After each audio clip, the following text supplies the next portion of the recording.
Hey everybody, welcome back to my channel, Crooked Nature. My name is Allie. I hope you are having the most fantastic day ever because that is the way that it really needs to be. I'm outside.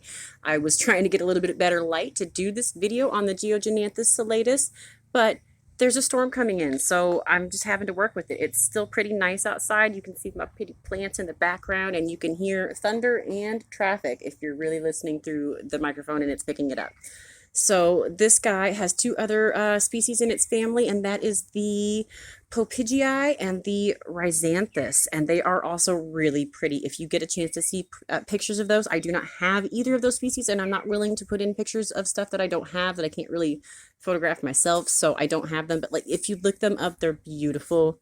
They're awesome. These guys right here have super fleshy, thick leaves, seem to be prone already to mealybugs, thrips, and probably anything else that comes along, because they are a thick fleshy plant. They're desirable, and so you're going to have to either treat this with pesticides, or you're going to have to wash it constantly and do as all natural method as you can possibly manage, like using neem oil or a homemade horticultural oil, and working with that, using things like insecticidal soaps, which is basically a fatty acid, a layer of fatty it's like a fatty oil kind of. It's like a horticultural oil, so it's basically the same thing. And you're gonna use that, and it's not always the prettiest thing in the world because it can leave a film on your plants.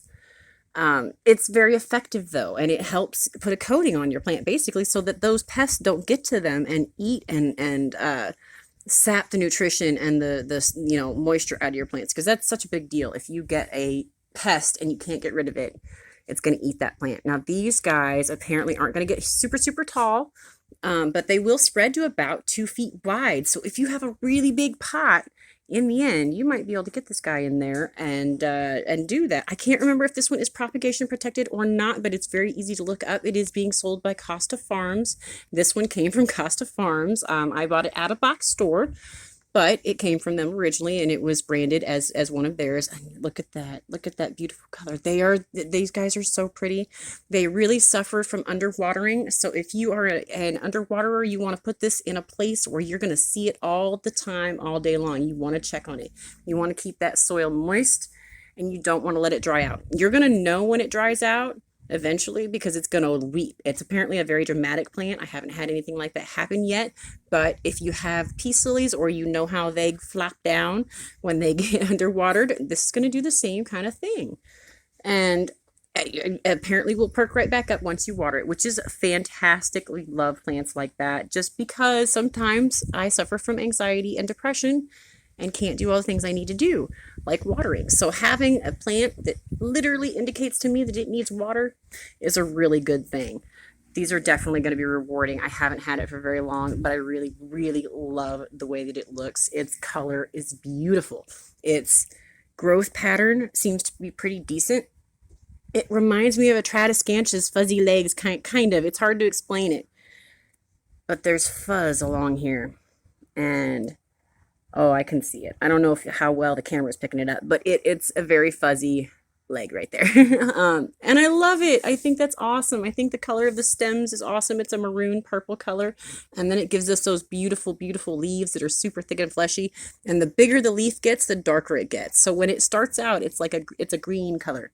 This is much more green than this one here, and it's just awesome.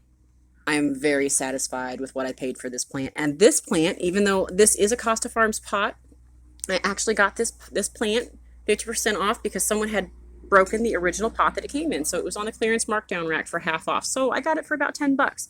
That right there is the best, and I love that. And I am not impressed with the pot, so it doesn't really matter that much to me, although having a nice pot to go with a plant is desirable. It is desirable to have something for at least underneath of it, a tray or something. But you know what? You can really work with what you have as far as lids and things like that, and you can make yourself a saucer. It's not that big of a deal. All right, you guys, I'm going to stop this. This is enough information. I think that you guys, if there's any more information you really need about this, you can probably find it yourselves. Its care is simple.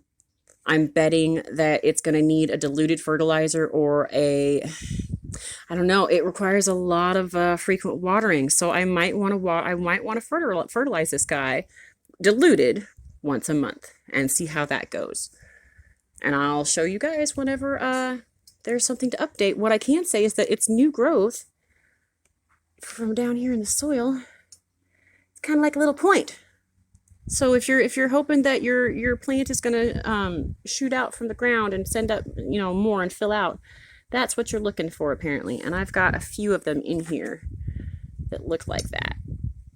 Yeah. So I've got new vines coming up from this soil in this pot, and that makes me extremely happy. All right, you guys, have the best and most fantastic day. I'm going to try and avoid this storm. Thank you guys so much for watching. Have a great day again.